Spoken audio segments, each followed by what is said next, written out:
What is going on, everybody? Welcome in to the Friday, December 9th, 2022 edition of the Daily Energy Newsbeat Stand-Up. I am your humble correspondent, Michael Tanner, coming to you from an undisclosed location here in Dallas, Texas, joined by the executive producer of the show, the purveyor of the show, and the director and publisher of the world's greatest website, energynewsbeat.com, Stuart Turley. My man, how we doing today? We made it. It's Friday. It is. It's a beautiful day in the neighborhood. I am absolutely whipped. It's been a great day. It's been a great day. It's been a very interesting week. I'll tell you that much. So we appreciate you guys sticking with us. We hope you only have a couple meetings and can get out and start your weekend early, but we appreciate you tuning in before that. I mean, we've got a fairly quick show for you today. Oil prices were up, then they were down, settling at about 72.8 as we record this on the 8th at about 7 o'clock p.m. So by the time you're driving, oil will have made a move one way or the other. Stu's got some great stories lined up, as obviously the Keystone Pipeline is, the supply shock. He's going to talk. What title of the article is Oil Plunges into the Red for the Year Despite the Supply Shock from the Keystone Pipeline Shutdown. Next story he's got on the list. U.S.-led price cap on Russian crude oil could see more of its shipped energy to hungry China. Of course. I mean, if you didn't see that one coming, you're not that smart. So congrats to whoever didn't see that coming. You swung and missed.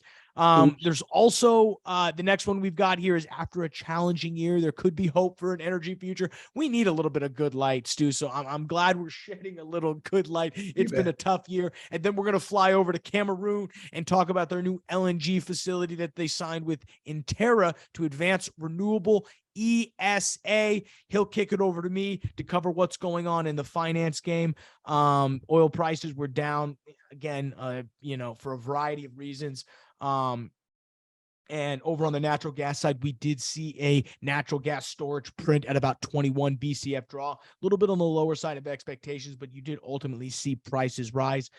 We will cover all of that in a bag of chips, guys. But first, thank you for checking out the show. Please visit us at www.energynewsbeat.com or read the links in the bio, all the stories that we have, all the links. Stu does a great job of making sure that the description has everything on the show in terms of links, finding the articles. He does a great job of running Energy Newsbeat and making sure there's everything that you need for a holistic energy view.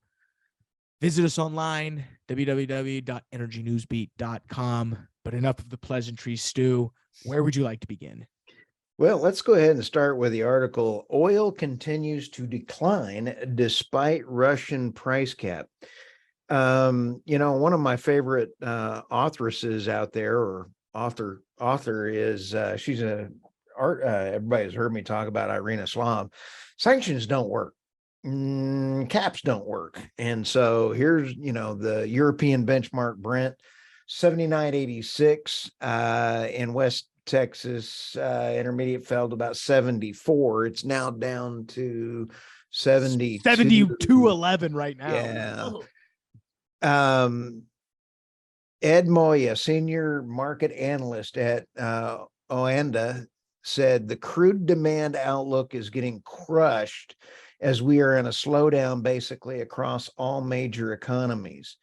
I'm writing an article right now on China and what does demand destruction do? What does demand actually happen if China, there is such a big game being played over there. That's what's driving this nuts right now. On the next article, Michael, U.S.-led price cap on Russian crude could see more of it shipped to energy-hungry China. Michael, China has been buying everything they possibly can. And even without the sanctions, they were buying it at $60 a barrel. They're still also saying that their price is $20. I don't know that anybody really believes that. It's kind of like saying Saudi Arabia is what I've heard $3 and I've heard $7 is their profit on their oil. how do you go through and determine You that? mean $3 and $7 operating cost? Yeah, that their profit, yeah, that's their cost. Excuse me. Oh, Yeah, yeah. So, they can go as low as they want. Um, this is one of the things that I found very good in this article, Michael. The quote is, in theory, China would be able to import Russian oil in bulk once the price cap mechanism is met. So lower costs are good for domestic importers. Price caps don't work. yep. China and India were already buying this. All they did was poke the bear. So that going in around the corner. Plus, they had to look at their constituents in the EU and say, "Hey, we've actually done something besides breathe." In this next one, oil plunges in the red for the year despite supply shock from the Keystone Pipeline. This Keystone Pipeline break was fairly significant. There's 600,000 barrels that come in on that pipeline, if I remember right. Yep. And that goes straight into Cushing, which is even worse because that's where the benchmark's out of. That's exactly right. We have shut down the Keystone Pipeline system and mobilized people and equipment to respond, release into a creek approximately 20 miles east of Steel City, Nebraska. Michael, the system can carry more than 600,000 barrels per day. Here's what I want to just chat at for a second. Whenever we would have something like this a couple of years ago when you and I were doing shows as well, good grief, this would be like a price raise and everybody would be going, oh, yay, price going to 200. Nothing. It's a blurb. Who knows? Okay. I'm very interested because we'll get to oil prices, but you would think this would be, we have a great day today, but oil prices as we stand are, lower than when they opened in the morning. Yeah, I don't get it. Now, Monday in Ukraine, they had two Russian-made drones. Those two Russian-made drones hit forward nuclear facilities for Russia. How come that didn't send oil going through the roof or energy or anything else? It's like, I wish I had a better answer other than I don't actually know. I'm confused. I am waiting for the Goldman Sachs revision. When are they going to revise their $120 oil price forecast? You're going to get article to drop. Yeah, you're going to get tickled at this one here. Okay, next article coming around the corner is after challenging year, there could be hope for the future. Thank you. I'm all thrilled. WoodMac estimates that the low carbon hydrogen and the CCUS carbon capture utilization and storage project pipeline has grown about 25%. On the other demand side, 30 hydrogen offtake agreements have been made this year. You remember also, I love hydrogen. I just don't know that the technology is there yet. I'm expecting it to be there fairly soon. Now, here's where I saw some other numbers. WoodMac now expects 2/3 of all U.S. LNG cargoes to land in Europe. Wow. And imagine when Freeport turns on. Oh, it's going to be, money making city there for them. Here's where LNG comes in again. Cameron LNG signs memorandum of understanding with Entergy to advance renewable ESA. This is pretty darn cool for the folks in Louisiana. The new ESA is aimed at reducing Cameron's LNG scope 2 emissions from Entergy, Louisiana. This is really pretty cool. Non-binding MOU, but look it's in the export facility located in Hackberry. And on this, it's a joint venture between Sempra, Mitsui Company, Mitsubishi Corporation, Total Energies, and NYK Line. It's kind of a big deal. Yeah, no, I think it's it's it's it's And pretty it's and pretty good. it's also including the Train 4 expansion, which all renewable generations phases are added in there. So they're already teeing up for these things to be hydrogen ready, is the bottom line there, Michael. Yeah, and I'm with you on hydrogen. I gotta have to see it before I believe it. Now, I think as technology gets better, it's gonna become helpful, but I will you know, I would like to see it, come through, so it'll be very interesting to see how it all plays out. All in all, it was a great week. Entertainment at its finest.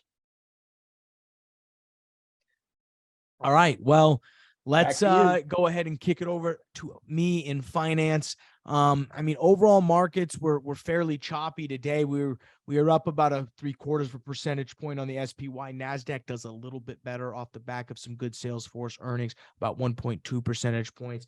We still await the Fed's decision on basis points increase. Let's go ahead and I think start with oil prices, because I think it's the easiest. You obviously saw a little bit of an increase in oil prices based off the shutdown from the Keystone pipeline, but as we currently sit, Stu, it's still 72.19. So I think it's super choppy waters out there. I mean, as Stu aptly mentioned, the fundamentals don't really align with what's going on in the markets right now. I think from a fundamental side, the oil markets seem tighter, but they're not. There's a lot of weakness. Are we finding a bottom here at 70, $72? Are we finding is the bottom 70? Where's that channel that we'll enter? You know, I think the other thing that it's apt to bring up here is, being in the industry, I talk with a lot of other people who are involved in not just buying new projects, but also going out and drilling wells. And Stu, there's an issue of, $75, $80 oil is not what it was 3 years ago. I was having this conversation today with an ex-colleague. I mean, with the oil field services inflation, and not saying that we shouldn't be paying inflated prices, but with the cost of acquiring services now makes $75 oil not as healthy as you would actually think. I heard some numbers. 55 and 60 is what that turns it into. Yeah. I mean, it really is based upon all of the stuff we see. And there's just not, you're now starting to get into the territory of that tier 2 acreage doesn't make sense anymore.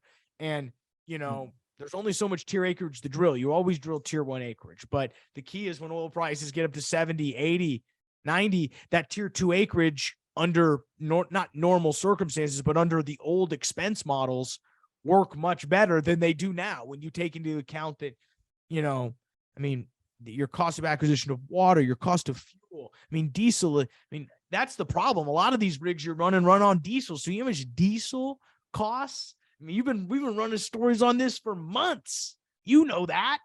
And that's what rigs are running on. So, I think part of the reason why, and yeah, so I think in terms of where the markets go from here, Stu, I don't actually know. I've been trying to write articles, and every time I get ready for my article and my research, it changes. Yeah. I'm pulling all my hair out. Yeah. I'm aptly with you. On the natural gas side, currently trading at $5.88. That's a nice rise from the 560 we were trading at and the recording of yesterday's show. We only had a modest stock draw or stock injection. As you know, the EIA on Thursdays drops the working storage and gas Range of estimates for this were 8 to 60, but we ended up with a print of 21s, a little bit closer to the small side. Markets reacted okay, though, mainly due to the fact that the injection was only 59. So, prices are going to spike a little bit when injection's low, because that means when it gets colder, Stu, we're going to need it. Again, it looks like some of that longer term weather crisped up a little bit. So, supporting higher prices. But, natural gas is, you want to think crude oil is giving you a heartburn. I mean, I'm more of a bull on natural gas based on the fundamentals, and, we need this up, but I'm not complaining about $5.87 natural gas. So I won't say that. No, I think I'm a bull on both of them.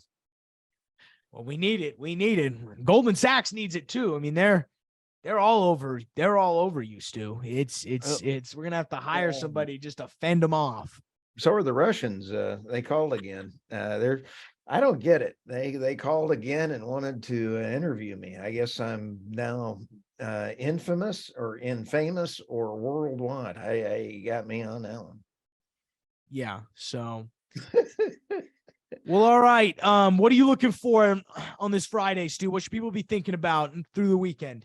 Tomorrow they're releasing, I believe, the PPI numbers, the inflation numbers in the morning. So it should be kind of interesting to see what that does to core CPI's out tomorrow? Yeah. So I forgot to mention that we've got core CPI out tomorrow. What's it supposed to be? What's it supposed to print at? I'm not sure. I just was trying to look and see what it was. Yeah, let me pull it up right now. Yeah. And the UK is just, their inflation is going through the roof. They're now saying that there is, I believe it was 30% of the population may be in energy poverty.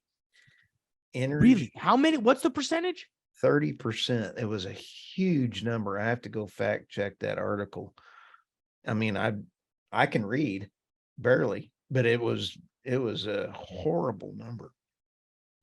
30%. Well,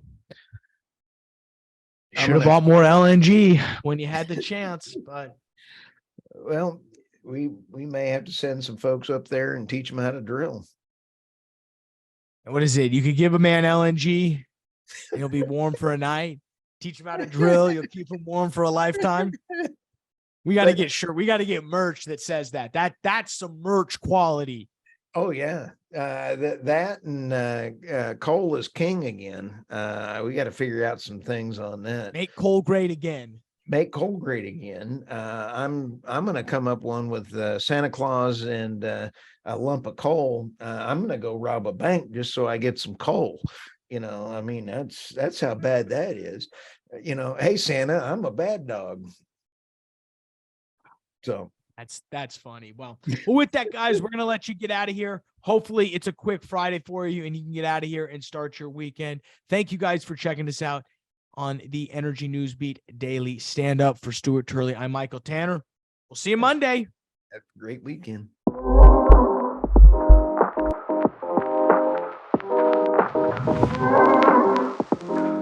Today's episode of the Energy Newsbeat podcast is brought to you by Enverus. The energy industry faces massive challenges every day, and the events over the last 2 years have caused huge disruptions like never before. Companies in the energy industry need actionable intelligence and a single source of truth that brings all the data together. Enverus is the energy specialized technology partner that provides intelligent connections for a global energy ecosystem. Only Enverus has the analytics, people, experience, and industry scope to connect the right data and information in the right way to discover missed opportunities and deliver fast outcomes. Find out more at Enverus.com. That's ENVERUS.com.